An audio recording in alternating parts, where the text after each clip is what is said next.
Hello and welcome, all the losers, freaks, and social outcasts, to yet another episode of the E-CEL podcast, your source for all things e-punk and Incelcore.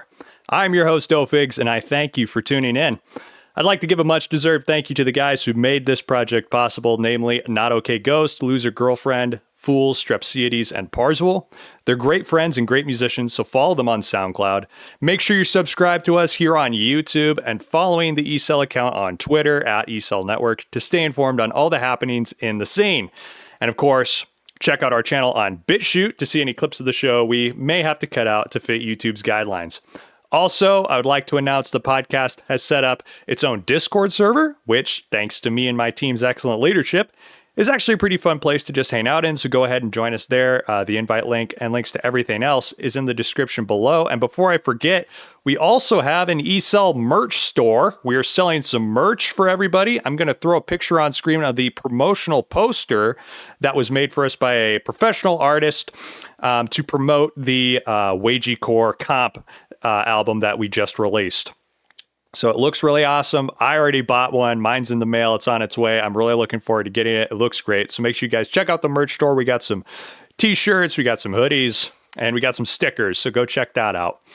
Obviously, the biggest news this week is the conclusion of the first ever e-punk and Incelcore music competition, which was a massive success with great engagement from everybody. But before I talk about that, I'd like to get our co-host in here. You may remember him from our first ever interview on this channel. He's since made fast friends with several people in the scene, including Heartbreaker and myself. He holds the title of quite possibly the world's biggest fake cell. Please welcome a clean break. Break, welcome back to the podcast, man. Hey, what's up, man? I kind of disagree with the whole biggest fake cell thing, because I'm actually not a fake cell. Oh, is that right? But it's good to be here, man. Yeah. Well, if I remember correctly, you had a tweet recently that just blew up like thousands of likes where you talked about Incelcore artists with their reply girls. I don't have any reply girls myself because I'm stone cold, but you are always on the timeline with these chicks. Publicly, just saying. Can we talk about something else? Let's talk about talk about something else. Talk about something else. Like yeah, anyway. Something else. You want to talk about something else? You're the one who brings it up all the time with these chicks, though. It's not true. Okay. All it's right. Not true. It's not true. I'm stone cold. All right. I have been seeing that you and Hart are going to be starting the Sensitive Young Man Collective. Is this true? Yeah, that's real. 100%. What's up with that? Who's allowed? Any sensitive young man. Like yourself? Yeah, like myself. That's kind of been catching on, actually. I've been seeing a lot of tweets about that. I have been too. I think a large part of it is you and Hart seem to have really enjoyed that meme ever since your song. And then I think he did a cover of it that he then removed for some reason. Yeah, he said he's gonna because I guess he recorded it and he wasn't happy with how he produced it, so he's gonna retry it. Gotcha. But yeah, Sensitive Young Man posting is catching on. It's kind of funny because that was a thing, obviously, on Twitter a year ago. Right. And but it's coming back now, but we're kind of reclaiming it for ourselves. So well, awesome. Kind of funny. Yeah, I'm fully prepared for it. Speaking of Twitter, though, I think this might be what you're about to ask me. Twitter Spaces, we're doing those now. Me and Ofigs did one a few days ago, last week maybe. Yeah. It was pretty big. We had some big names. Heartbreaker was there. Not the Proper Tire. Some other friends. Grass Socks was in the audience. Grass Socks was in the audience. We had Corn Syrup Sugar. Yeah. Those are all pretty impromptu, just kind of when we're feeling like it. But if you're on Twitter and you're listening to this, you should totally tune into the next Twitter space. Just follow me or Ofigs on Twitter. You'll hear about it. It's pretty fun. Yeah, and I need to start posting those on the or reposting them on the E-CEL account too. I'm going to start doing that. So make sure you guys all follow those. Did anyone record the last one? Do you know? I don't think so, which is super unfortunate. But we'll have to start recording them in the future. I think I'd like to start putting those maybe here on YouTube even or somewhere, because that last Twitter space was really fun. There was a lot of talking we did with Heartbreaker and the rest of those guys. So that was really cool. I think we need to do more of those in the future. We're definitely going to be doing one. This will be after what we're talking about now, but we're definitely going to be doing one for the end of the E-CEL competition. So this video is obviously going to be uploaded after that. So hopefully I've uploaded it to YouTube by now if you're watching this. Figs here a lot later. It's actually uploaded to our SoundCloud account on the E-CEL podcast SoundCloud account. So go check it out there. So go listen to that. But I'm thinking Twitter's it's like the next frontier for Incelcore. I don't know if you feel that same way, Break. Yeah, I think that's definitely the case. We're definitely picking up steam a little bit. You know, people from kind of outside our little niche community are kind of coming in. Not that they haven't always been there, but I think we are picking up some steam. You know, people are getting some big posts. So I think in the future, that's where everything's kind of happening. Totally. It's finally time for Fried and Neat to not be the only ones on there representing the scene. Yeah, right. Well, that's what I said in my on our first episode of E-CEL. At the end, I'm like, you know, we gotta get on Twitter because Incelcore Twitter is totally dead. But since that interview happened, I think it's totally picked up a ton of steam. So definitely, yeah. So we are enjoying those. There will be more, so stay tuned. But the next big piece of news that we have to talk about, which we're going to record later, but I will splice in expertly because I'm a genius. We're going to talk about the E-CEL Motel, which is now finished, and sort of the results and just sort of a general review of how it went. So let's get into that. Okay, so we are back, me and Break. So obviously we recorded that last part about a week ago, but now we're here after the competition so we can actually talk with you guys about how it went and what our thoughts on it, who won, if you haven't seen that already. By the way, everybody, if you look on your screen now, we will show the results from the competition so you can see who got what place. So be sure you look at the screen right now, and we'll throw it up on there. Frankly, I think the competition went great. I think it did awesome. We did a cool Twitter space right as the final deadline was coming for the votes. We watched the vote counts trickle up a little bit more as we reached midnight on the 31st. And it was really cool. It was really fun. We had like Heartbreaker in there. Maniac joined. Zarbamba. I think if you're hearing this right now, we have uploaded that Twitter space, a recording of that Twitter space, to the E-CEL SoundCloud. So you can go listen to that and check it out and sort of follow play by play how it went. Hear everybody's thoughts on the comp. But Break, you didn't manage to make the Twitter space. I was wondering, what are your thoughts on it? Just anything, really, like your favorite song or how you think the contest played out? Frankly, you know, I don't want to step on anyone's toes. I might say something kind of controversial, but a lot of people are saying that this is the start of the Incelcore renaissance. That's kind of the vibe. That's kind of the buzz on the internet right now. Totally. Huge event. Obviously, you know, we all had a lot of fun. As you know, I think I said it earlier, you know, my favorite song was definitely Night Shift Wagecore. But I think Czar's win was totally well-deserved. That was a great song by him. Yeah, definitely. No, he sent that one in, and I knew immediately. I was like, well, this is gonna do well. Yeah, right. Real. But yeah, it was cool. You know, we got to see a lot of new artists. Obviously, who made Night Shift Wagecore? Loser 64. That's his name, right? Yep.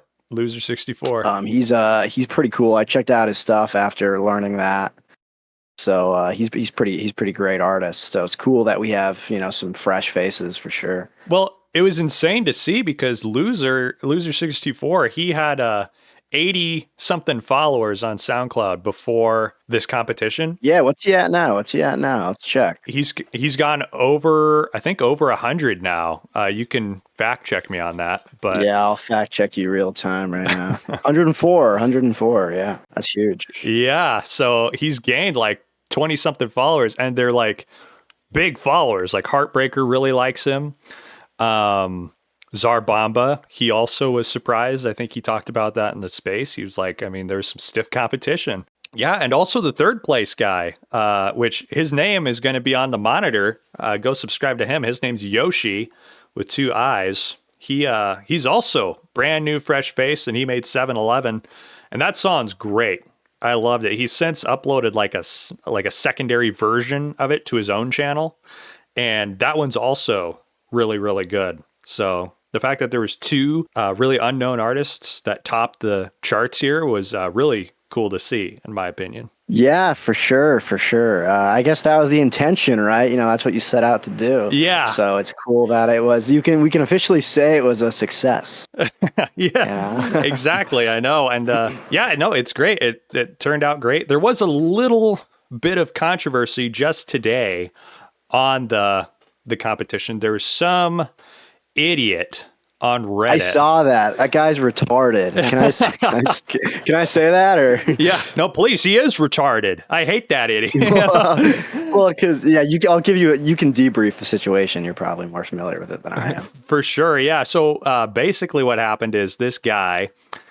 I posted on Reddit the everybody's names and the song order. You know, the position they came in on the competition. And this guy replies to it with links to a bunch of new accounts on SoundCloud. And he's like calling me names and being like, dude, you didn't even check the likes for bots.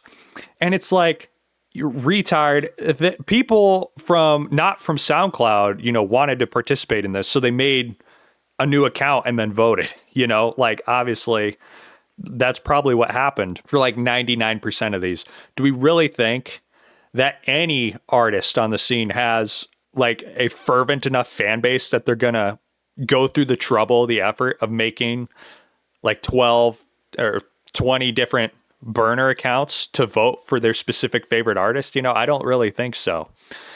Even if there was, that didn't happen because you can check the E-CEL Twitter account. I was doing updates daily of the vote counts for all of these songs, and never was there a random, you know, like 50 vote drop, you know, out of nowhere. So if somebody did make all these accounts, that means they spaced them out, which doesn't make any sense. If you're going to make a bunch of accounts, you're going to make them day of, you know, and just vote immediately. But so yeah, it was like natural growth. I did out of, you know, as a guy who seeks the truth, I did hire an independent fact checker. And this is unironic. I had a guy who independently fact checked me on this for the votes. And so he did go through the votes and he looked at all of the profiles. He spent a lot of his afternoon doing this. I was very grateful to him. All he found was for Zarson, there was 7 accounts that were very suspicious that he said, most likely these were, you know, either bots or burner accounts. And because they, you know, had a random string of letters for a name and then only one like, you know, and it was Czar's song. But Loser also had 2 on his. Loser 64 had 2 probable bot accounts. But even considering both of those, like let's say those were all definitely bots and we took those votes away, Wage Cuck Anthem still wins. So it doesn't even matter, you know? So no, I think, I mean, I agree. Maybe we could have vetted, we should have probably, and we probably will for the next one, say you have to have a SoundCloud account that's like established to vote. You know, you can't just make a new one out of thin air. But for this one, we didn't do that. But I honestly think that it went just fine. I think people from like Spotify made an account and wanted to vote in this, and that's what happened. So I think it went just okay. It went as it was supposed to. Break, do you have any thoughts on any of this? Yeah, I mean, I think it's retarded. I'm biased because before, I've had my SoundCloud account forever. Before it was a clean break, my account was literally just, you know, like user, you know, a bunch of random letters and numbers and like a blank profile picture. And because I just had to make an account to listen to music. Mm-hmm. So like the idea that like if someone has a blank profile, it's like a bot is totally retarded. Plus, I mean, Czar is the biggest artist in the scene, not biggest artist in the competition. I mean, so the fact that he has the most likes isn't exactly like out of the ordinary. Totally. So I don't know. I think it's totally silly to claim that those were bots.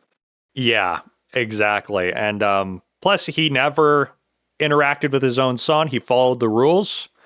And Czar, I mean, in the Twitter space, he literally said he's going to spend the $500 on making a shrine to Jesus Christ. I don't think he's the type of guy who's going to pay a bunch of Indians to make a bunch of SoundCloud accounts for this, you know? Right. Well, that's a real point, though. You know, Zarvama, you know, he's a Christian. He's a good, virtuous guy. So yeah, exactly. But ironically, that's like a real reason for why he wouldn't do that. You know, I trust him. Yeah, totally. No, he's the most trustworthy guy, I think. So I have no reason to doubt that he won fair and square. I mean, his son was winning the entire time. You know, like it was always close. Yeah, right. It was always close between his son and Late Night Wagey Corp, but his son was always winning. So it's not unheard of that he won. I know a lot of people wanted Late Night Wagey Corp to win because everybody likes a good underdog story. I do too. I mean, you know, I think a lot of people were listening to the comp and they heard Czar's unique sound and they're like, that's Czar Bomba, you know? And he made a great song, and so they voted for him and he won. So that's just how it goes.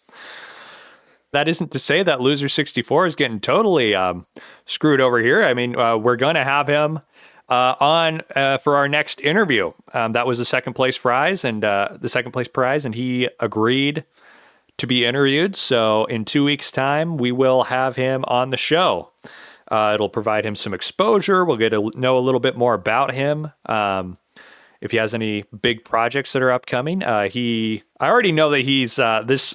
I'm going to just say this competition really helped him out. I'm not going to say in what way, but he's already gotten a big boost from this. He's already gotten a lot of attention from this in a good way. So his career has already started off well, and I'm humbled to say that we kicked it off. We did it, O-Figs. We saved the scene. Yeah, we totally did, man. We all banded together, all of us ragtag incels and loners, and we saved Incelcore. We revived it. We brought it back. And now everybody's talking, you know, when's the next E-CEL competition? When's it happening? And that's the buzz. That's the buzz, dude. Everyone's asking me that. Yeah. Dozens of DMs a day. Hey, man, you're pretty close with O-Figs. You know when the next competition is? I'm like, I don't know, dude. I'll ask him. So maybe, do you have any update on that? If I had to guess, I'd like to do this sort of thing.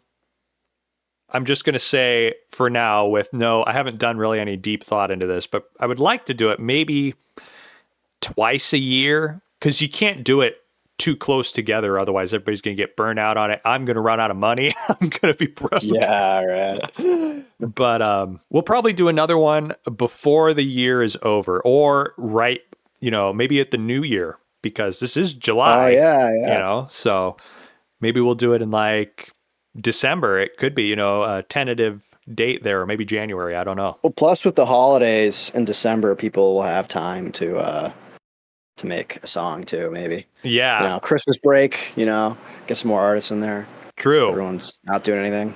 That's very true. But I think it was Czar Bomba brought up a good point that if we do this again, we might get a whole heck of a lot of submissions. Yeah, for sure. We might have to change how people do submissions, as in there might be a bracket, there might be an entry fee to sort of weed out less serious people. But yeah, we'll see. We'll think about it. We're definitely not going to reveal. We're definitely not going to give any hints as to what the next theme might be. But I've already got a couple of ideas in my head. That's probably going to be a dice roll to what I decide on. But we'll see. And I think that's really it. So I think we covered everything. Thanks for doing this with me again, Break.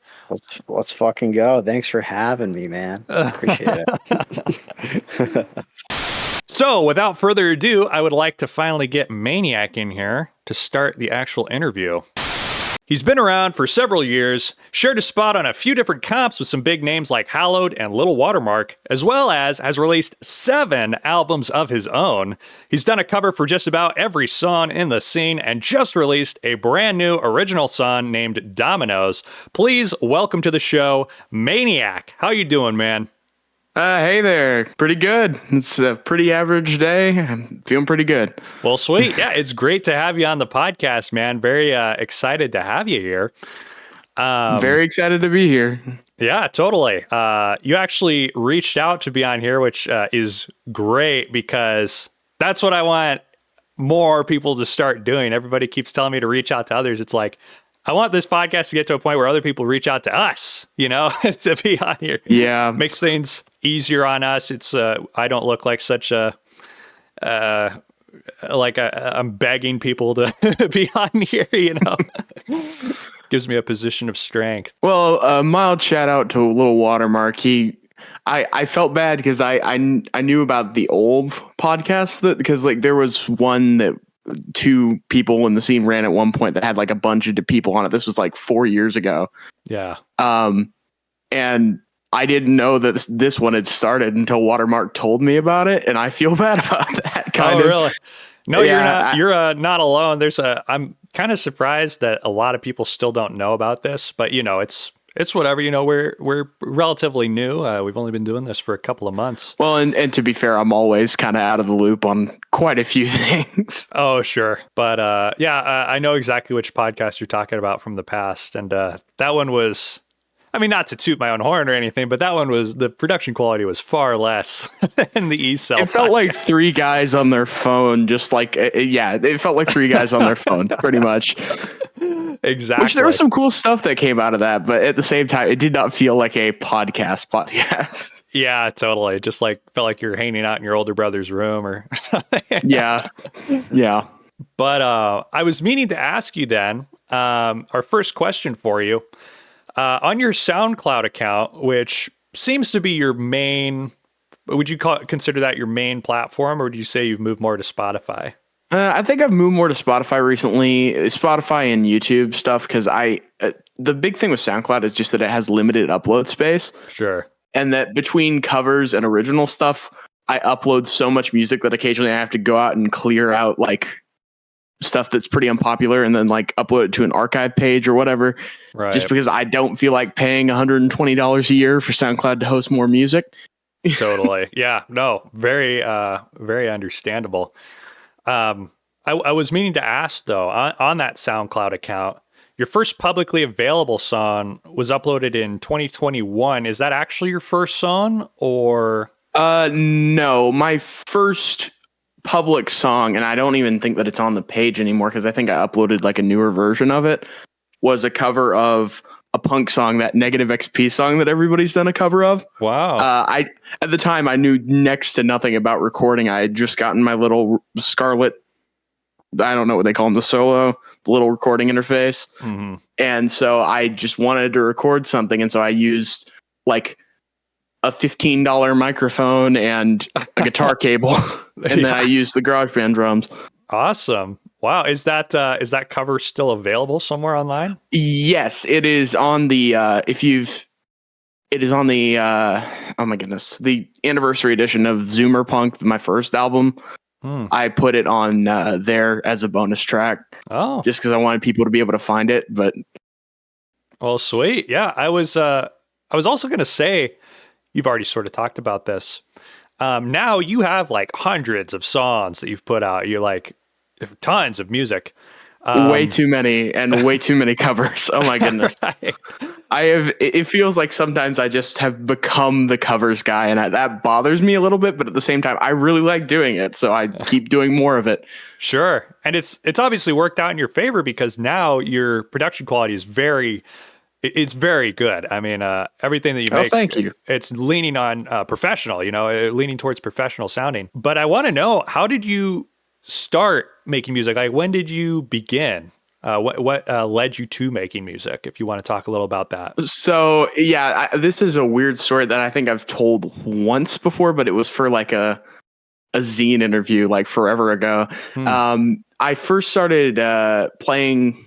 I've been making music since I was like a kid, pretty much. I was in choir and whatnot, although I was never very good at it. I couldn't read sheet music or anything. But in terms of picking up guitar, I picked it up at like 14 after I got suspended from school for like 2 weeks. Oh, wow. And I watched a movie about I watched the Queen movie, whatever it is, Bohemian Rhapsody. Oh. And I really liked Brian May in that. But even before that, I was really into like Queen, My Chemical Romance, a lot of those guys.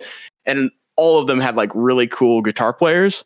And so I was really, really interested in that stuff and wanted to learn guitar after like seeing that movie. And me being like home grounded for like 2 weeks was like the perfect excuse for me to get into that. Yeah. What were you expelled for? I have to ask. Yeah, it was some complete bullshit, I will say. I got in trouble with the school admin because there were these couple of guys that didn't like me. I was always kind of a loner and I was easy to mess with because I had a temper. I was like 13 and angry at the world. Sure. Like a lot of us were. That's everybody in the scene you just described. But yeah, so one of them made up some shit about me bringing a gun to school, which never happened. And I don't even own any like weapons. But for whatever reason, admin believed them over me after searching my bag and realizing I had no weapons. So I was suspended for 2 weeks. Wow. Jeez. Dude, I cannot tell you. It seems like literally every musician has an experience of people calling them a school shooter. No, that's literally where my name came from. Like really? People called me that in like 8th grade. They just called you Maniac? One guy in particular would call me that a lot, especially after I got suspended and came back. Oh, gotcha.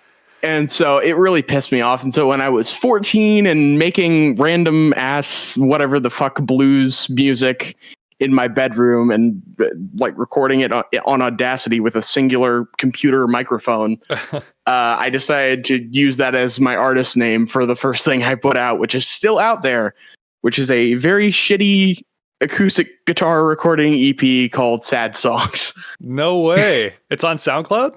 It's not on SoundCloud. I do have it on Spotify, and that's solely because a person in my family really likes one of the songs on it, and so I left it up for her sake. But oh, well, awesome. That is it. That's a very cool story. It's funny your name being from you being bullied with it. That reminds me. I don't know if you know of Egg White on the scene. Yes, I know Eggy. Eggy is a funny guy, and I don't really know him all that closely, but I remember him being involved with oh my goodness, Virgin Fest. I blanked on the name for a second. Yeah, well, I just know that his name came from his bullies calling him like Egghead or something. Oh, was it because? Oh yeah, that's sad. It is a fun name. I like that name. Yeah, and it suits him. I mean, I love the guy, but his head does look like an egg. Yeah.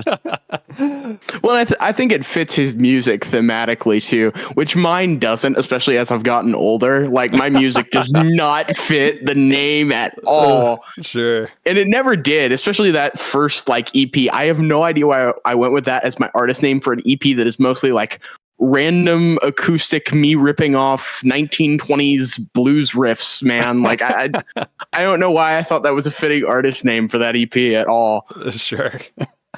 And could I also ask you, when you made your first upload, how old were you? Oh my goodness, I don't even know. I'd have to think back to the date I uploaded, which I would guess in terms of first upload to SoundCloud, like I think I was 13 when I made Sad Songs. I think in terms of like my first actual recording, which would have been a punk song cover. Yeah. I think I probably would have been 14. Wow. Either right before my 14th birthday or it would have been when I was 14. So not to age docs, but do you mind telling us how old you are now? Yeah, I'm 19. So it's been like 5 years. Wow. Okay. Yeah. There's a lot of young guys on the scene with just some incredible talent. It's good that you're starting early because... Well, I guess it would have been later then. I do think Sad Songs was when I was 13, but I think it maybe the punk song was either right before my 15th birthday, because that would make a lot more sense. Sure. Because that was 4 years and 2020 was like when I really, really got involved with the scene. So sure. I think that makes more sense. I had the dates confused, but yeah, I think I have the dates right for the first EP, and then the actual punk song cover, like I said, probably would have been when I was 14. Yeah.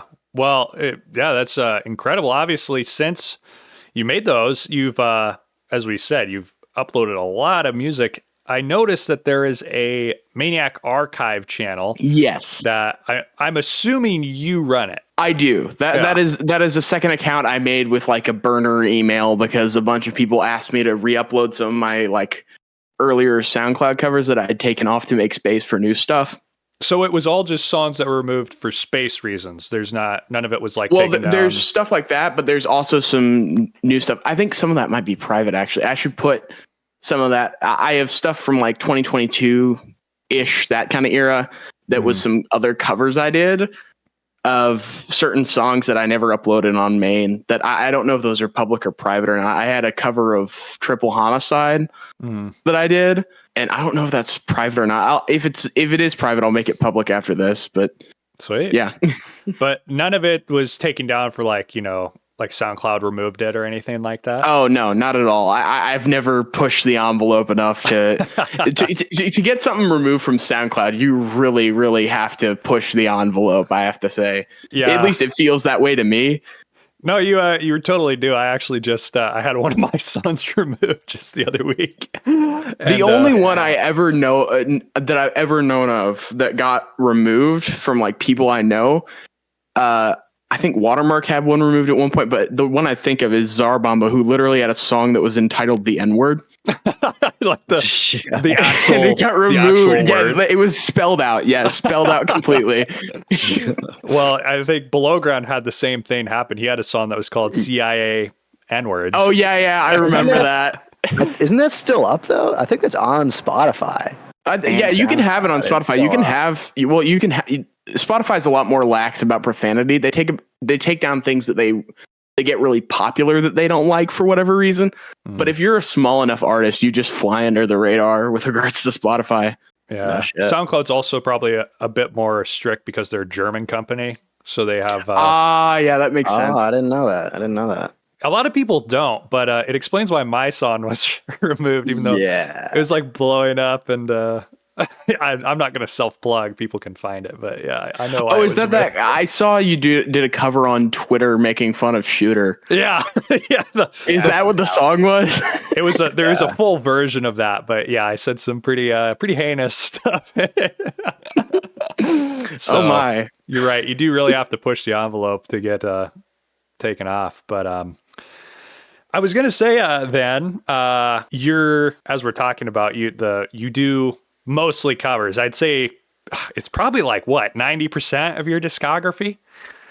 I wouldn't say that much. I would say I do it a lot, and I do it a lot like YouTube. In terms of what I upload on like Spotify and SoundCloud, like my platform, I'd say what earlier in my career, like especially when I was first starting out, I did a whole lot of covers and would always upload them to SoundCloud. Mm-hmm. So early on, I would say probably at least 50% of it was. I don't know that it would be that now because I've had at least 3 albums that are pretty much all original material. Sure. And like, let me think, because most of my albums have like one or like my early ones usually have 1 or 2 covers on them. But like all the ones that I've released in the last 3 or 4 years have been pretty much all original material, as I recall. Got it. And do you always tag your covers as a cover? Because I was trying to do some research on like just how many are covers. It seems like some songs that you have up, you just have listed as like the original name, but you don't necessarily say it's a cover. Yes. I think a lot of that was just early in my career, and I think it makes it easier, and it made it more palatable at the time. I felt like if I just put cover next to everything, it made people like go in expecting it to be something it wasn't. Sure. And so I don't know. Most of the stuff that I upload on like YouTube and whatnot now, I mark as a cover. Got it. But back when I was doing more stuff on SoundCloud, there were some times where I wouldn't mark. And I think, like I said, I think most of it was just a branding thing of I thought it looked dumb for me to put, oh, it's a Weezer cover. It's a whatever Moto cover. Sure. No, I totally get it. So most musicians in this scene, they start off by doing covers, obviously, but I think almost all of them, once they reach a certain level of notoriety, certainly your level of notoriety, I think you have like 1,300 followers, you get like a few thousand streams a month on Spotify. I think I perform better on Spotify than I do pretty much anywhere else at the moment. Yeah, I'm just saying the other artists in the scene, they typically move away from covers then at that point in their careers. But you keep doing them. You keep releasing covers. Why is that? Do you have any reason? Do you just like doing them? I think for one, it's nice for me because I get a lot of writer's block. So it's nice for me to be able to just like keep creating stuff, even when I'm having trouble writing something new. Mm-hmm. But I think also that I just enjoy making covers. I think also it doesn't feel real in a lot of ways. What do you mean by that? Like I was saying earlier, like I think people know me as the cover guy, and I don't think of myself as being like that popular because I mean, I know more popular people in the scene, but like I haven't been able to go to any of the live shows. I haven't like really collaborated with any of the big names. So like it doesn't really feel real. It still very much feels like me making a passion project in my bedroom, which makes it feel like a lot more flexible in terms of me just doing covers and creating whatever whenever I can't come up with something that I want to say. Just being able to like, oh, I like this song and I think I could do a cool version of this song, so I'm just going to make it. And is that the case for all the covers? Like do you really like, because Break, you did a cover of a song that I think it's still your biggest song that you have. What was that one again? Ooh by Hard Christ. It's like my second biggest song. Yeah. And I think on your interview Break, you had said it was because you just love that song, right? And that's why you did a cover. Yeah. I just like the song. So Maniac, when you do covers, do you always like the songs that you're covering, or do you just like hear them once and you're like, nah, I could do that better? No, usually it's because I like the song I'm covering. I almost never do something that I don't enjoy listening to, unless it's like I really like the song, but I don't like how this sounds, and I want to make it sound a certain way or like make it a different thing. I will say with covers, the most liberating day for me was when my one of my original songs surpassed covers as my top played song on like every platform, which is It's Over. Oh my goodness. That song freed me from the cover pit. Like I feel like I could do other stuff and people will listen to it in part because of that song. Sure. No, it's a great song. What was your biggest cover before that one overtook it? I think the Spotify ones are a little goofed up because I think they bias by recency a little bit when they're showing your top played tracks. On SoundCloud, let me take a look, but I believe my top played track is the Weezer cover. It's that or Stop Talking. Oh yeah, Stop Talking. I think that's what it is. I love that cover, man. I still listen to that. Actually, it's I Can't Go Back to Her, the OG shitty sounding SoundCloud version of I Can't Go Back to Her. That is my most played song. 41K plays. And then the next one is Why Bother, the Weezer cover. And then it's Brain Soup, Stop Talking, and In the End It Meant Nothing. Yeah, so SoundCloud still seems to be struggling with your original stuff to top the covers, huh? Well, yeah, I think I hit my peak popularity in terms of SoundCloud, in terms of like active listener base when I was releasing like a whole bunch of covers all the time. Because I think there was a lot of excitement around the scene on SoundCloud at that time. So because I was releasing so much and so frequently, I think I drew some disproportionate attention. Totally. And you just have released a new song called Dominoes, and that's an original, right? Yeah. Yes, it is. So you're still uploading to SoundCloud? Because that's on SoundCloud. I generally, if I'm putting out a single that's like my original stuff, I make sure I get it onto SoundCloud.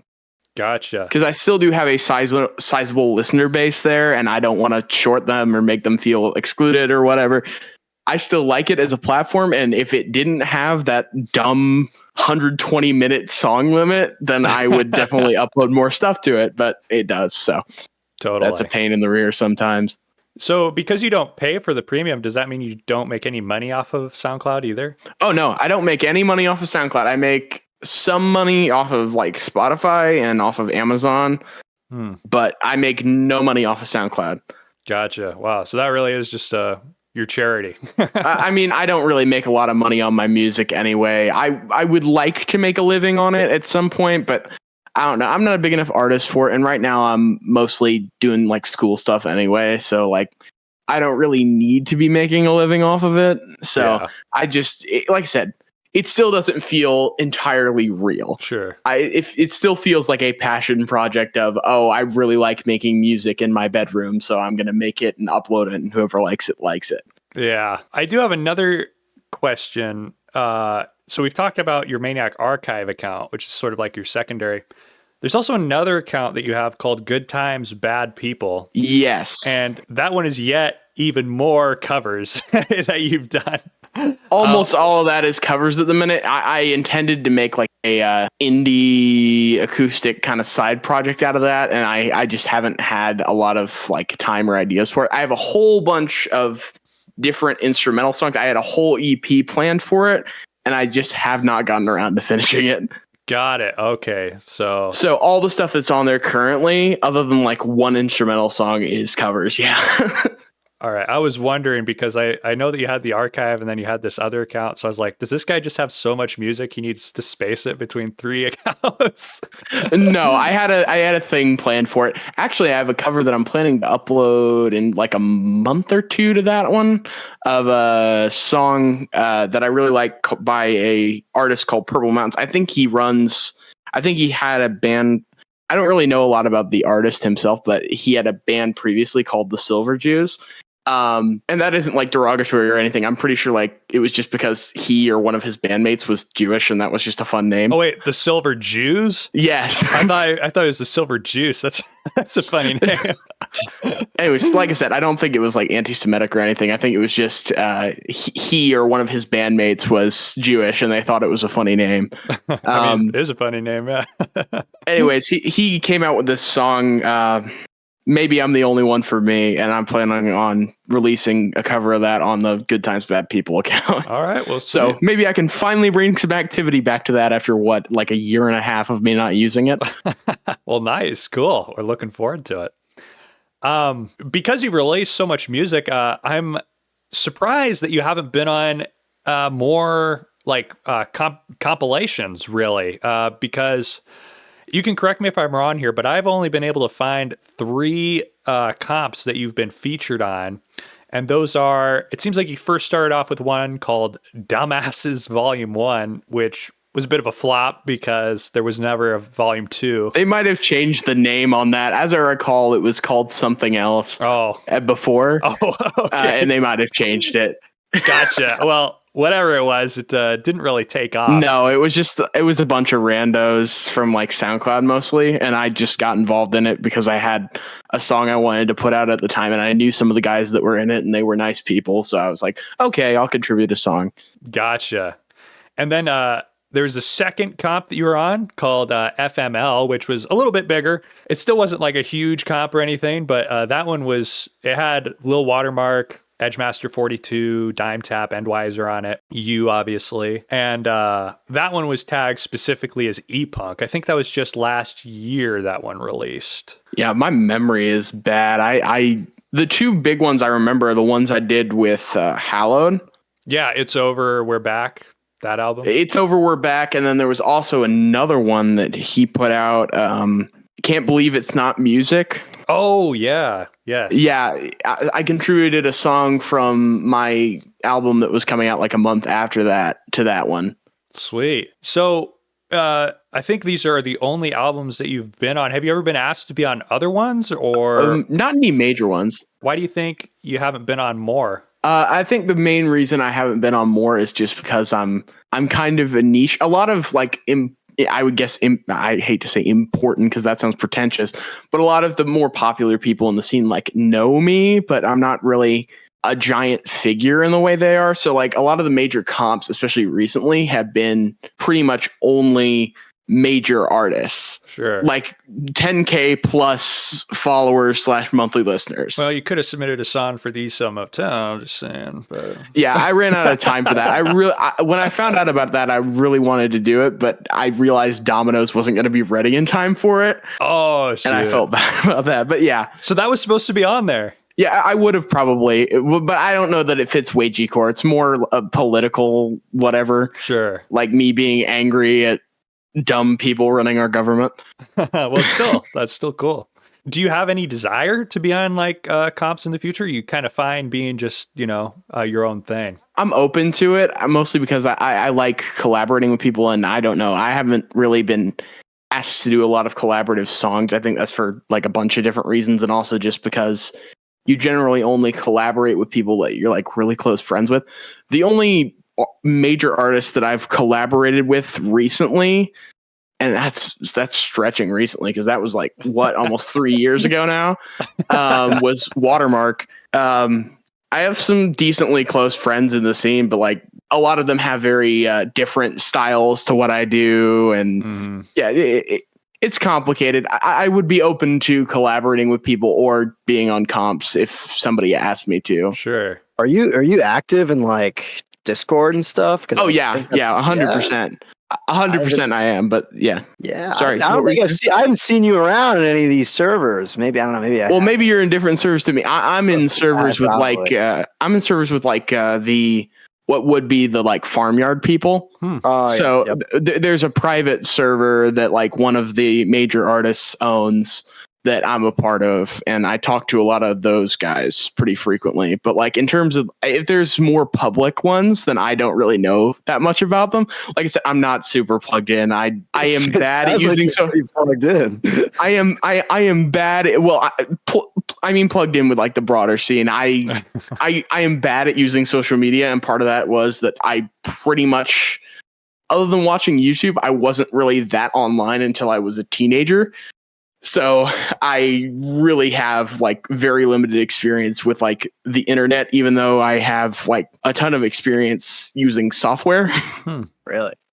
So yeah, it's wacky. But if there are broader team ones, I would love to be part of that. I'm not. I just am in like the one or two servers. Discord. Yeah. That's public, right? I think we can tell people to join that, right? Yeah. E-CEL, the E-CEL podcast is its own Discord server that we've set up. Yeah, I will look into that. I know when you were talking with Watermark, you were talking about making that, and I wasn't sure if that was a thing yet or like if y'all were going to make one. So I'll look into that. Yeah, no, it's fine. It's new. We sort of made it to promote the E-CEL Motel, but I'm hoping it's going to kind of grow into its own thing. So it'll be it's going to be the next neat server, except with less child. So don't remind me. Oh man, yeah. I have, and I don't think that was necessarily Neat's fault. Neat was just a very hands-off administrator, and that's just because he has an actual personal life, which I think isn't really compatible with managing a very popular and very large Discord server. Totally. Yeah, no harsh words to say about Need or anything. That's just, there was I think it was just the fact that like you literally only had popular musicians that were the moderators for that server. It was structured like a private friends server, and yet we were trying to make it this public big thing server. I think that was a dumb mistake. You need to have actual moderation if you're going to do something like that. And we do. Luckily, we do. So we've got the best and brightest minds working on it. So should be good. I think we've already had a pretty good time. We'll be moving forward with that. So I think I'm looking forward to it. But sort of to come back to you, Maniac. We were talking about your friends in the scene, and you said that maybe it's because of the people that you associate with that you haven't necessarily had any like they haven't been putting out anything that you can really relate with. Well, it's not necessarily that I couldn't relate with it. It was more so that I wouldn't have fit neatly into that. Sure. Well, so for example, I know it obviously fell through, but like if they're planning for something like Farmyard, all the artists that were supposed to be on Farmyard like beat me out in terms of popularity. I don't think Watermark was supposed to be on it even. I think it was literally just Edgemaster, Neat, Socks. Yeah, it's just those 5. Yeah. Yeah, just those 5. So I wouldn't have fit with that at all because I'm just a tiny guy. Like I'm about the same size as Watermark. So I'm not a giant. Well, I was also wanting to talk about in the past, you've associated with people such as Fwuppy, who is trans. Yeah. And also Sheep BF and Cyborg, who I'm pretty sure are both gay. And then also Jezebel, who is a woman. All these people have disavowed and left the scene pretty much, or they hate to be associated with it. But you're still here, and you interact with it, and you seem to enjoy it. How is that? How is associating with these people contrast with your participation in this scene? I would just say I'm an individual in a lot of ways, and so it's like I don't really mind if people don't like my personal opinions or my personal like politics or whatever. I'm not really going to start something with people unless they start something with me about it. So like, for example, I know a lot of people would not agree with like my personal opinions or my personal politics, or like even the fact that I am willing to collaborate with people that are like gay or trans or whatever. But that doesn't really bother me. It's like you like it or you don't like it. I don't. If you genuinely have a problem with me collaborating with those people or talking to those people, I don't know what to do for you. It's like that's not my problem, mate. Sure. Are you still friends with these guys? Because I know it's been a while since you've done collabs with them. Well, I'm not close with pretty much any of them. Sheep Boyfriend was just pretty nice to me, commented on a couple of my songs about like guitar solos and guitar work and whatnot. And so we talked for a while about me doing some guitar stuff for one of their albums. And then that ended up turning into a feature. And so we weren't all that close. Got it. Cyborg and I talked for a while. We aren't super close anymore either, but that's not necessarily because we had any sort of falling out. We just, we don't talk a bunch. And we weren't super duper close to begin with. We just, I want to know more about Fwuppy, because I think he's entirely gone from the internet at this point, but you guys seemed like you were friends. Well, Fwuppy was super nice to me. I don't have any problems with Fwuppy. But yeah, they've kind of removed their presence from the internet, and I don't blame them. I mean, a lot of the stuff they were associated with was like people who did not like them or just did not like the fact that they existed in general. And so them not trying to make music in a space where people were going to be actively hostile to them all the time. Yeah. I totally understand that. But yeah, we haven't talked in forever either. But again, that isn't like a falling out or anything. That's just like, we haven't talked, Got it. Okay. Then could I ask, do you have any people in the scene that you are close with, like musicians wise?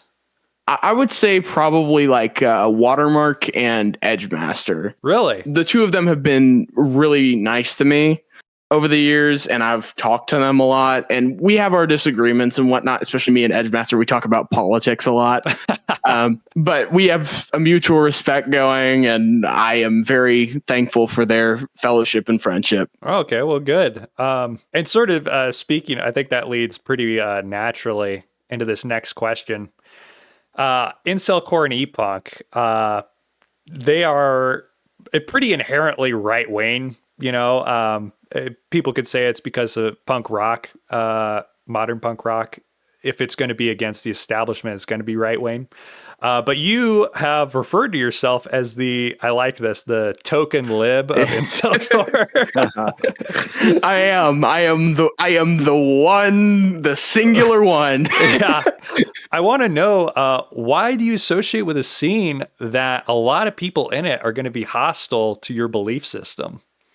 Well, I don't think a lot of them are really that openly hostile to me. I think there's a lot more people in this scene that are very much politically disaffected, is I guess the way I would put it. It's not necessarily that they are actively right wing. A lot of them act very right wing because it's very like easy to troll people with that. It's a little offensive, a little pushing the envelope, a little out there. Sure. But I don't know. There are people who I think have genuine right-wing convictions, sure. But like a lot of the reason that I stick with this is because A, I have friends that do this, and B, I think it's the most fitting like area that my music fits into and that my art fits into. Yeah. And so I stay here not because it's like, oh, I have some big machinations with the scene or whatever. I honestly think it's just a bunch of people making music in their bedroom because they enjoy making music, or because, and I don't think, like I said, I think it's dumb to say, and I hear people say this a lot, is that like, oh, you need to separate art from the artist. Art isn't inherently political, but like that's a dumb misnomer to me. There is every piece of art is to some degree political. But like I said earlier, I think my big thing is, as long as you're not trying to start problems with me or with anybody else, I'm not going to have a problem with you. Even if I disagree with you, like I think there's very much this lack of I can agree to disagree. I see very much it's like, oh, I dislike this one opinion someone has, so I'm going to be like, oh, I will never talk to them again. Like that is such a loss, I think, in just public discourse in general. Got it. These are some pretty libertarian type beliefs that you're expressing right now. Well, it depends. I would say I, in a lot of ways, have some libertarian tendencies, but not like right libertarian. I'm not like there should be hands off everything and the market should be left completely to its own device. I hate to get into a whole political rant, but like, but in terms of individualism, it's like if someone's doing something and it isn't hurting anybody, I don't really feel like there's a need for it to be a big issue, you know? Okay. I feel like people should be free to like express themselves and to be themselves and to be edgy and stupid and 20 somethings and that not be a problem. Sure.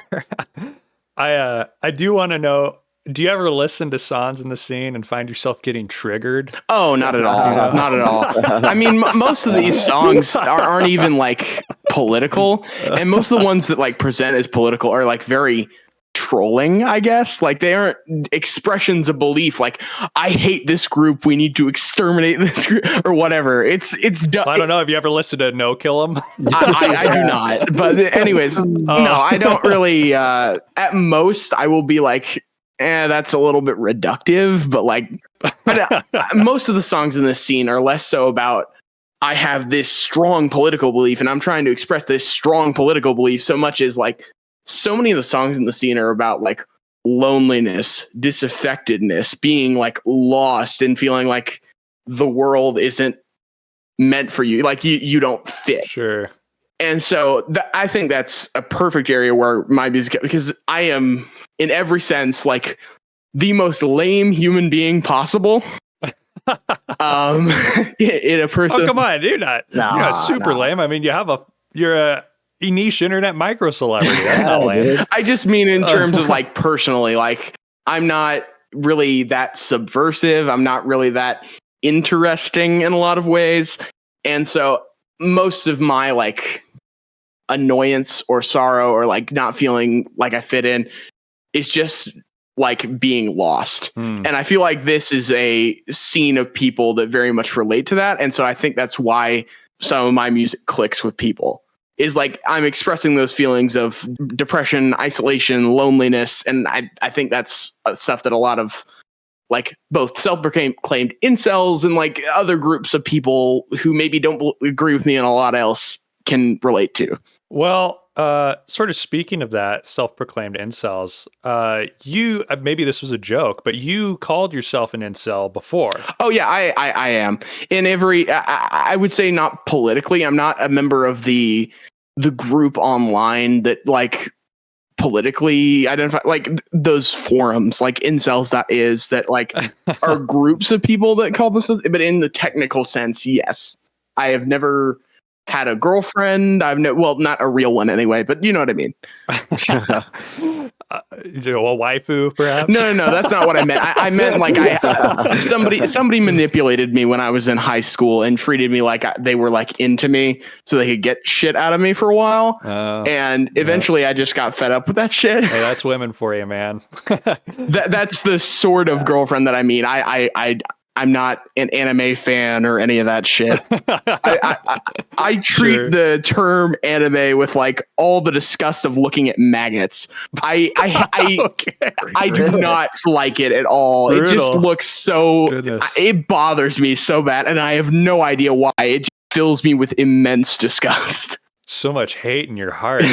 I feel like part of that is because on Twitter, I don't know, you may have to cut this, but so many of the people on Twitter that like most associate with like anime or have anime profile pictures or whatever are like straight up files. And so I immediately associate, anytime I see it, I immediately associate it with those people. That's kind of based. Dang. It's kind of based. Based? What? I'm kidding. It's funny. It's funny. I don't watch anime. You know, I get that some people like it, and I think there are some like genuine artistry there. I'm not saying everybody who likes it. I'm just saying I have a personal like heavy bias against it because of people that are like that. Almost everyone that I've ever met that had like an anime profile picture was some kind of weirdo. Oh. And not like a fun weirdo, like a creep who's coming after your kids weirdo. Well, I'm gonna have to step in and defend anime because hey, I actually think that if you don't watch anime, you can't be an incel. I think it's that tied into it. Yeah. See, I'm going to tweet that right now. If you're an audience member watches, go like my tweet if you agree with me. See, for me, it's kind of the opposite because that's part of me feeling so like isolated is I don't watch like a lot of creative media, quite frankly.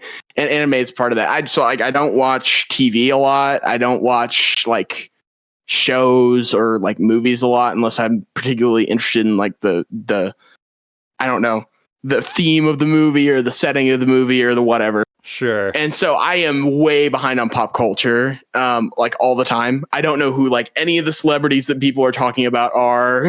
Right. So like to me, anime is just another portion of that. Like, and I have a specific disgust toward it because of my associations with like some of the people who like it. I don't think there's anything necessarily bad about people who like it. It just that association causes me to have a visceral reaction sometimes. Sure. And you know, I can understand to some extent. I felt the same way until I saw the light recently, but you know, maybe you'll be converted. Who knows? I feel like it would just make me look more like whatever Reddit, Discord mods shit, because I feel like I am already like I am overweight. I am like dumb and like buffoonish, like caveman looking, and I feel like that would just complete the trifecta of like you are now a neckbeard. Well, actually, I was going to say on that third channel, the bad times, good times, bad people. Yeah, it's a funky. you have your face posted on there, so you're pretty open about what you look like. Oh yeah, well, to keep in mind that is one from a little while ago, but yeah. I don't want to be rude, but do you weigh less now, or? Oh, no. I mean, I haven't lost like a lot of weight since then. But yeah, I mean, I have pictures of myself on my Spotify too. A lot of people don't really know what I look like because they don't bother to look at that stuff. Sure. Like a lot of the people who listen to me off SoundCloud, like on mobile. And so they don't really look at like the description or they don't go to the other pages. Yeah. Or if they listen to me on Spotify, they're just listening to my songs and adding my songs. They're not scrolling all the way down the page to, look at but yeah, I've had pictures of like me at a concert on my Spotify page since I was like that was years ago at this point. I think that was when I was like 16. To take it back just a little bit here. You say that you're an incel and all that, and then you say that you like the songs with the themes of like loneliness and isolation, depression, things like that. What is your stance on, there is a lot of songs on the scene that do have to do with like, disparaging women. What do you think about that? Like, I mean, the most famous song, Scott Pilgrim versus the World. What do you think about like that sort of song? Oh, generally, I think it's reductive, and I think it's born, like I said, more people feeling isolated and alone than genuinely feeling like that toward women. But like for the people who do, I feel like it's kind of, I don't know. I don't like it, but it's not really, I won't support that sort of thing. Generally, that's not really how I feel. And I feel like it's really reductive, but it's not, I don't know how to best answer this question really. Well, can I ask, as like a lefty, how do you feel being like associated with all of that? Right. Because like, you're an Incelcore artist. Like if someone Googles Incelcore, they're gonna see like woman hating. Like sure, but like I mean, if they do anything beyond a cursory glance at any of my online presence, they know that that's not how I feel about it. So I don't really worry about it too much. Do you ever talk about your music presence in real life? Well, to be honest, I am. That's another aspect of me being kind of lame. I don't really have a lot of. It's not like I don't go outside. I go to college, so like I'm outside quite frequently. I go out with like my family a lot, but like I don't have a ton of IRL friends at the minute. A lot of the people that I talk to regularly kind of disappeared after high school, which is pretty typical for a lot of people. And then I haven't made a whole lot of friends in college. So the only like real life people that like know about my music or ask about my music a lot are like my family. Some of the people I knew in high school asked about it, and so they know about it. Like I gave them my stuff so they could, listen to it. So you're like open about it.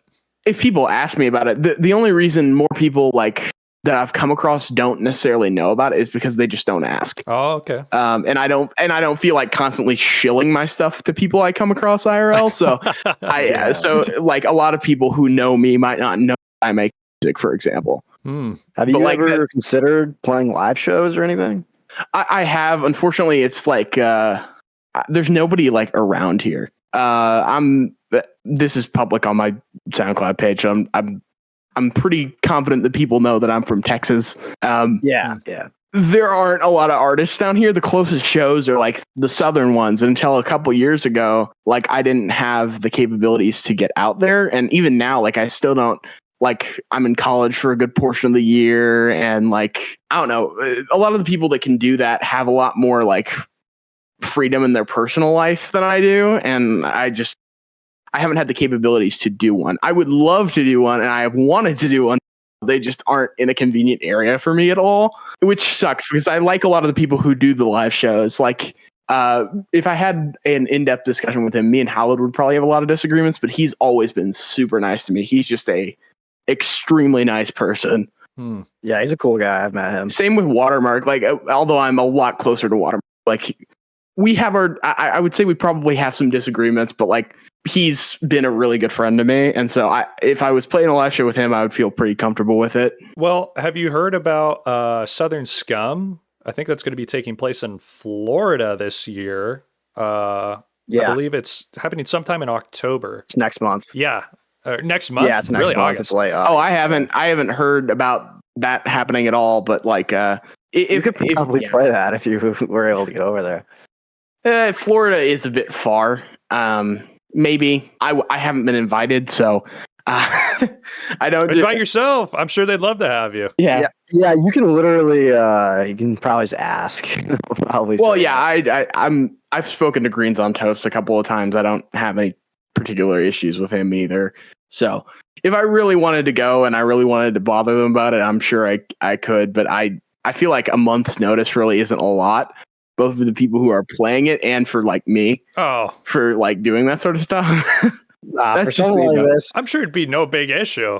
Yeah, that's no issue at all. I mean, Break, you've been to some of these live shows. They're pretty just relaxed, right? Like with how they're set up. Yeah, it's very low key. Oh yeah, I think it would be much more of a problem for like on my end than it would be on theirs. I think if I could get it to work where I could go to one of those, I think I would I wouldn't have a problem going. Like I don't think anybody there has any major beef with me, and it's not really a suit and tie affair. You know what I mean? So like, I'm not really concerned about that aspect of it. It's just more so like it's hard to do that. It's complicated. We all know what it's like to be a broke college kid. yeah, I've been there. But yeah, I would. I'd still hold out hope for you, though, dude. I love to tell people that it's not really over until you graduate college. Then it's over. Well, and for me, I haven't even left home yet. I'm doing like community. So. Oh, okay. Well, still, I mean, that's still good. It's cheaper that way. As much as I am known for the song "It's Over," that's more about the feeling of it being over. I'm very much, in a lot of senses, like I have my doomer moments, but I am very much an optimist. Mm-hmm. I try not to ever give up on pretty much anything. Well, that's very good. Unless it's like an unhealthy thing, like let's say like a relationship's really like bad for me, and like it's not going to go anywhere. It's not going to get any more productive. It's not going to be any better for me or them. Then I will like drop that. But like I am generally a pretty optimistic person. I don't give up. Oh, good. Good to hear. That's very good. I think that sort of plays in some of your music. I've listened to your music and I don't know. There's some, like I'll listen to Slater stuff. And I've said this before, I think on the podcast, I'll listen to Slater stuff and I come out of it like feeling worse, Oh, but I listen to your stuff and maybe you'll do covers of like depressing songs, but I never leave feeling like worse. I've always thought that people's personality bleeds into their music, whether they want it to or not. But that's just me personally. I don't know if other people feel the same way. Well, I think for me, a part of it is that I'll choose things that are maybe a little self-disparaging, but I never really choose anything that's like about truly, truly like deeply hating yourself. And the part of that is just that I don't feel that way. I dislike some things like about how I look or about how I sound or about how I present, but like it's never really like I said, as much as I am famous for the song It's Over, I am not a person to like give up and give in to despair. I have never been a lie down and rot person. Well, perfect. Good to hear. Coming back then again to how you look and the fact that you post yourself online. You have this profile picture that you use for everything though, like instead of your face. Yeah. What is it? It's a very unique character. The character that I use, his name is Jeffery. He is my one good creation in my entire like many years of sketch art and drawing things. I say that jokingly, but anyways, he is inspired by quite a few different things. The main inspiration for like how he looks came from a Jeff Rosenstock song called "To Be a Ghost." And the original drawing, which I actually have in my desk somewhere, I may send that to you at some point, has a quote from the song on it, which is born as a data mine for targeted marketing. And so I decided to draw like a machine-looking, kind of sad-looking person. And he's kind of based off of how Jeff Rosenstock looks. He's bald now, but he had big curly hair when he was younger. And it's also based off of the Mangle from Five Nights at Freddy's because I loved Five Nights at Freddy's when I was a kid. And so, yeah, he's meant to be like a machine-ified Jeff Rosenstock kind of thing. But anyways, he's become a character in and of himself. I've had him. I put him as my profile picture initially because he was the drawing I was most proud of. And I made him my Discord profile picture. And after a while, it just became inseparable. Like I couldn't change the profile picture. It looked completely out of place. So eventually I just started drawing him in all my covers and whatever. And he's just become a complete like character and mascot. And I could not be more grateful because I prefer him as like a mascot because it gives me more freedom to like draw and create things as opposed to just, pictures of me or pictures of whatever that I pulled from online somewhere. Sure. No, it does lend to a unique aesthetic. To me, I always thought it was like based off of like something like horror related because it is kind of like a it is creepy. Yeah, Five Nights at Freddy's was like the Mangle. Oh yeah, Five Nights at Freddy's. Yeah, the Mangle is a mangle of parts from Five Nights at Freddy's 2. I'm not up to date on my lore. Neither am I. I haven't followed Five Nights at Freddy's since I was like 13 years old. Got it. But like Jeffrey, the character that I drew him in like a freshman year English class, like on the back of a test because I was bored. Oh, is that where that picture's from? The one that is where that picture is from. And eventually I had to hand in, and I didn't want to lose the original drawing, so I tore off the back page of it. And so I have the little original drawing of him, just as a little like torn piece of paper. That's awesome. That's kind of Kino. Do you have it like framed? I do not, but I should. Yeah. It's in the record table underneath my record player, so I'll dig that out. Well, if you have it, I can send that to you. Yeah, send a picture of it to us. We'll put it on screen for everybody to look at. That's pretty Kino. I like that. Cool. Yeah. I really like it. I think it was a great like thing for me. I really appreciate like having like a mascot. Like I said, I'm not necessarily ashamed of my face. My face is my face, but I much prefer like having a mascot and a character because I think it allows me to create a lot more freely than just, Well, it makes you more unique too, in my opinion, I mean, to be fair though, if somebody was face posting in Incelcore, they probably would be unique. But like in the musician scene generally, though, not many people use, characters, and that's another unique aspect of the scene. The only other one I can think of, and he doesn't use it in a lot of his stuff, is probably Socks. Oh, Crush Socks, yeah. Yes, he has that little demon guy, and I'm pretty sure he just drew a sketch of it initially, and somebody else drew like professional art for him at one point. Well, then there's me, of course. I have my little figure. Yeah. That reminds me, I drew a portrait of a couple of the guys in the scene with a funny historical event a couple weeks ago. Yeah. What was that? I'll send it to you after, but I drew it as a merch thing for little Watermark if he wants to use it. But he came up with this shirt idea. Well, he came up with this idea because somebody sent him a question on Instagram of the Incelcore guys as like in the Trump assassination picture. Oh, Yeah. And so I thought it was funny, and I ended up drawing it. awesome, dude. Yeah, definitely send that to us. We'll put it on screen too. Yeah, I will. I Cool. told Watermark he could use it for merch if he wants to. The idea he had was to have that and then have the text be Incelcore 2024. And I thought it was a great idea. So if he wants to use it, he is more than free to. Yeah, that's awesome, dude. That's cool. Really, we've covered most everything I wanted to talk with you about. So I'm going to hand it over to my co-host, Clean Break. Do you have anything that you want to ask Maniac before we wrap this up? The only thing I haven't heard like a bunch that you guys have asked about is like, I remember during Watermark's interview, you asked a little bit like about his history and past, which I guess you have with like my SoundCloud and stuff. But I guess a lot of the history with me isn't enough. What history in what way? Like just like how I got involved with the scene, like that whole thing. Oh, sure. Yeah, Yeah, totally. yeah, Let's talk about that. go ahead. I Please. hate to extend the interview any longer than y'all are. No. We wanna No. hear. Yeah, that's what you're here for. Anyways, yeah, the way I got involved with the scene was hilarious. When I first made my Twitter account, because I was working on my second EP, and I wanted somewhere to promote it because I knew nothing about social media.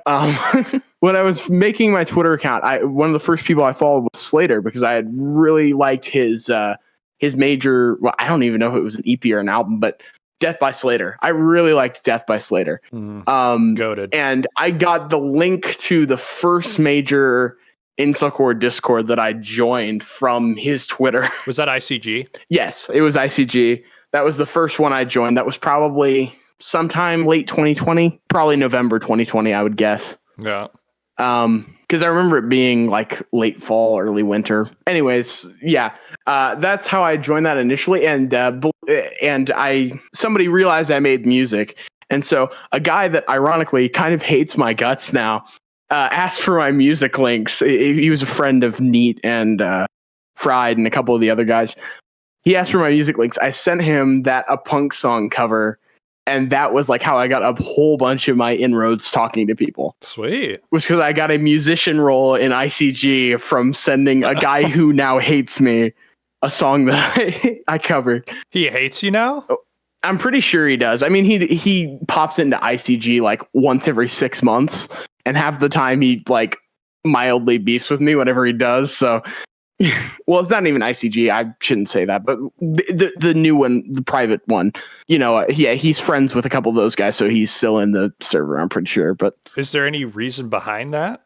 I think he just thought I was cringe.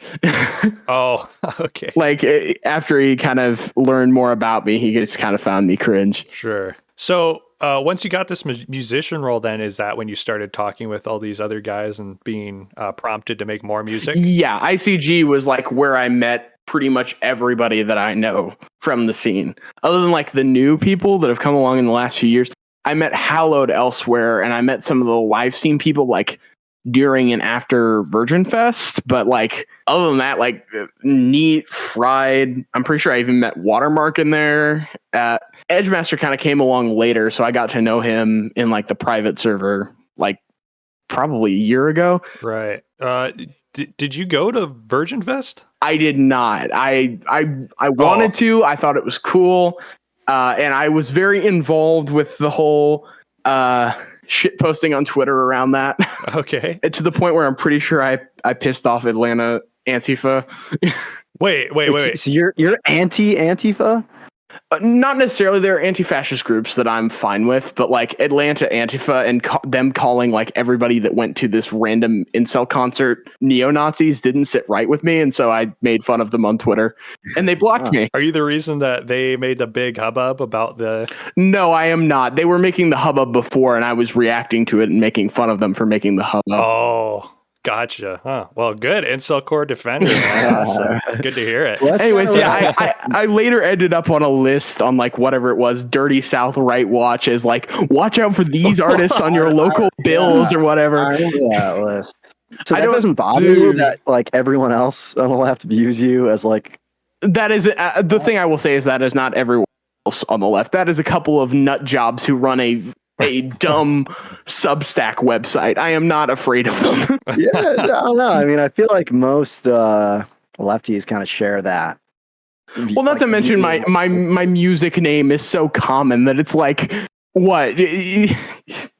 And like I said, it's another one of those things of if you do any looking beyond a cursory Google search, you know that like I am not any of the things that they say or that I am, you know? Well, it's just that I've always thought that the left was like a hive mind, you know, and they don't have any original thoughts. I think a lot of the people on those sorts of spaces are, because they're what I would call tankies. Oh yeah. So like unironic defenders of like modern Russia, China, Mao, like those people. Oh. And so those people literally operate like a cult. They have no independent thinking whatsoever. Like they start beef with everyone that mildly looks like... They will literally start beef with like random liberals on Twitter because they don't think communism is the solution to everything. Like I don't... Well, and when they say communism, they don't even mean like communism. They mean like whatever it is. Like I don't remember that subsistence farming thing in China that killed like 1 billion people. Right. Yeah, I know. Wait, the Great Leap Forward. Yeah, that's what it... Yeah, that's what they mean when they say it. Or like Stalin, that's who they mean. And it's like, well, and for the record, I am not a communist. And I think that anyone who calls himself that is kind of misguided and dumb. To get a basic overview of your politics, could you tell us like if you follow any political streamers or anything like that? I'd prefer not to, mostly just because I there are some people that I like watch, but most of the like political positions I have are like my own. I pay a lot of attention to like politics and news, and I keep up with current events a lot. But like, I don't get my opinions from people generally. So, are you cruising with Kamala this election cycle? I'm not her biggest fan. I will say that. But I think she's the lesser. You fell to your knees when Biden dropped out. Oh no, I'm not his biggest fan either. I'm just saying, like, either of them, I think, were the lesser evil, and so that's who I'm sticking with. It's not necessarily like I actively like this person. It's more so that I think their policies will do less damage than the alternative. Gotcha. Okay. I was going to say you get pretty political on your Twitter account. I do. I post a lot of random. I maybe shouldn't, but I feel like it. And most of the stuff that I post on like my main is like stuff I care about and that I think people should know about. Sure. So like, or I think it's dumb and I wanted to share it, but like, I'm just glad that you're not somebody who posts about it every single hour of every day, you know? No, I mean, I do a little bit more political posting, personal like social media accounts, but those aren't public. And like my name isn't public. I keep my identity to myself. I keep my personal and like music stuff separate, really. The only people that like know the two are associated are like people that know me for my personal life, and those people wouldn't know like anybody who knows about my online stuff. Mm-hmm. So like, yeah, it's whatever. Okay, well, cool. Yeah, I think Break. Are you good now? Any more questions? I think that's so. Are you voting for Kamala in the election? You think? Or yeah, I think that's just because I think voting's important. I get that a lot of people are like, oh, both the options are total garbage and I don't feel like voting. I feel like that argument was a lot more poignant whenever it was Biden, because it was literally like dementia patient or like 78-year-old Nepo baby. And so like, but yeah, I think voting is important, and voting for like the lesser evil or to reduce harm is important. So yeah, that's just me again. Like, and that's just my opinion. I don't, like I was saying before, I don't think people have to agree with me to enjoy my music or whatever. And like, if you don't agree with me politically, I'm not going to shun you from like listening to my music or from live shows that I'm associated with or any of that. Just as long as you're not trying to cause harm to anybody else, you're not really going to have a problem with me. And I want to just say something. Earlier, I was going to bring this up earlier when you talked about it a little bit, but the incel label, that isn't inherently political because it's just a way to describe a group of guys. And you had mentioned the incels.is forums. Personally, I frequent that a couple times a month, just to check in on my people. And there's a wide, the only reason I mentioned it is people. because there's a specific group of people that come from those forums that are like very actively like politically right wing, and I think a lot of the no, you're right, and I think a lot of the general populace associates the term incel with like hardline right-wing politics. And so I just wanted to clarify that, like, in a technical sense, I fit the original definition of the term, that like I am celibate and don't necessarily have a desire to be. Right. And that's exactly what the term is. It's but like politically, I do not fit like the broader definition that a lot of people, or like preconception that a lot of people have of that. Like I don't harbor any like hatred toward women or minorities or whatever. Yeah, and that's exactly what I'm saying. Like, it's people's politics are going to vary widely in this community, even in Incelcore, obviously. I mean, shoot, you get a lot of likes on your tweets that are left leaning. Yeah, and I'm sure those people listen to other people in the scene, so they you obviously have people who agree with you around here. Well, and again, like I was saying earlier, that's a big thing for me. I think there are people. I think there is very much this provocative and political element. I'm not going to say that like, oh, it's just a bunch of people making like apolitical music and people should just treat it as such, because I think that's, like I said earlier, it's a misnomer. There's no art that isn't somewhat political. Yeah. But like at the same time, I feel like people ascribe too much that it's one thing or the other, and it's not necessarily. Totally. No, you're definitely right. And I want to say, personally, even though I do disagree with you on a lot of your political takes, I think that people like you being around here with a different view on things just makes for more interesting content, I think it's good for everyone. Like, I think this was something I expressed earlier as well, but just the ability to agree to disagree, I think, is something that is lacking in a lot of places in like society in general. True. And so I value that a lot, that even if I don't necessarily agree with what someone has to say on politics, that everyone has a value, everyone has something to contribute. And I feel like I can relate to those people on other things. So like, while I don't agree with a lot of artists on like the political side of things in this scene, a lot of the base like emotions and things being expressed, the artistic themes are a thing I can massively relate to. And that's part of the reason I stick with like this scene in particular, is because this is the only, like, obviously you have your like modern emo and your modern like whatever, but like none of that is viscerally like DIY emotional music. Yeah. Which is like what I've been doing. And then there's also like the whole, this is a community of like one-man bands and people that do this by themselves, and people that are in similar situations to people like me, like very much lonely and isolated people. Yep. Looking for community. And so I think that there being even an online community of those people is a positive thing for everyone. Very, very beautifully put. Very well put. Well, sort of then, I guess that's going to wrap up this interview, unless you have any questions for us, Maniac. You want anything to ask more? I can't think of anything right this minute. Or just anything else you think we missed that you wanted to talk about, topics or I did an interview with Edgemaster recently because he's thinking he wants to do like an online thing, and so I'm trying to think back through like the list of questions he gave me because I think that might be helpful in coming up with questions that we could talk about. But like, I think we've covered most of the bases. He did. I think he asked, "What's Edgemaster want to do?" Some sort of online zine is what I got the impression he wants to do. Online zine? Yeah. What is that? So like basically like a Substack or whatever.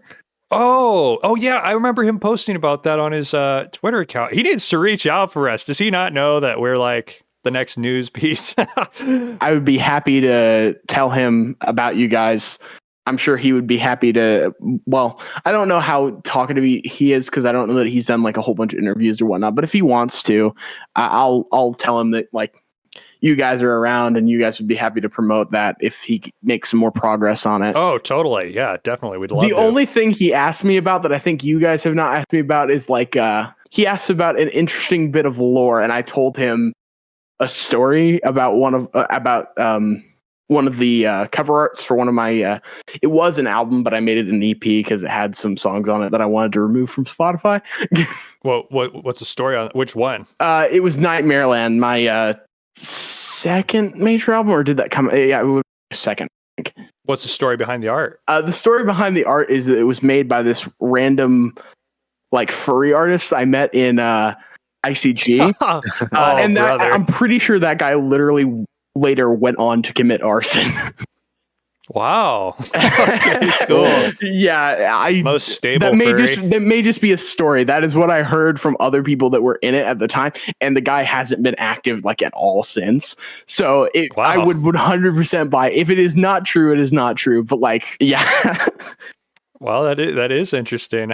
I guess that's kind of cool. Yeah, art from an arsonist, a furry arsonist, no less. Oh man. But well, with that, then, Maniac, if you want to go ahead and tell the audience where they can find you on which platforms, the names for those things, and then also let us know if you have any upcoming projects that we should look forward to. All right. So on SoundCloud, you can find me at soundcloud.com/maniacxxmusic. On Twitter, my tag is at maniacvivo. So capital VEVO after Maniac. And then on Instagram, it is Jack Maniac Music. On Spotify, it is just Maniac, but probably the easier way to find me is to look up one of my albums. So, for example, Not Safe for Life, Maniac, Not Safe for Life, probably the easier way to find me. I'm trying to think what else. YouTube, I am also youtube.com/JackManiacMusic. I wish I could change my special URL of that everywhere. I don't have it for that. And I think that's all the major ones I can think of at the moment. And then do you have any big projects coming up? I really would like to. I came out with that, and I'm working on another album. I would love to have another album out by November. I really want to call the next one Jeffery for President, because I think that would be funny, coming out with an album in election year and just calling it my character for president. So sure. I'm working on a new album. I have several instrumentals done, although Dominoes is the only one that's finished so far. So we'll see how far I get with that over the next few months. But I would like to get something out before November.